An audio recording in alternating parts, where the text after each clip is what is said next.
ليه بقى؟ لأن مصر على حدود الإسرائيليين 85 مليون. احنا مش ليبيا، ليبيا 4 مليون وشوية. 85 مليون على حدود الإسرائيليين.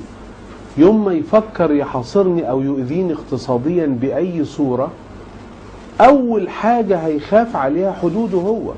تجرأت في 67 لأن النظام كان كده، الحكم تجرأت في 67 وكسبت. تعرفي حضرتك بقى رائع جدا اللي حضرتك بتقوليه ده، أو 67 ده أحسن مثل، ربنا يبارك فيك اللي أنا بقوله.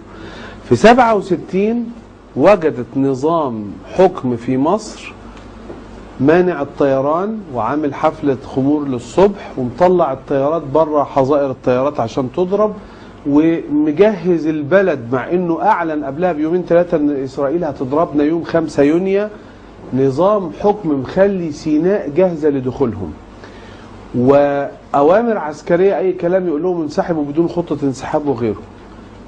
الحكم ده، نظام الحكم ده، المساحة اللي ممكن يبقى هو الوحيد اللي متحكم فيها ايه هي؟ سيناء. لو الاسرائيليين وصلوا في 67 لقناة السويس وعدوها يبقوا قصاد الشعب، فما عدوش قناة السويس لانهم مش مستعدين يواجهوا الشعب.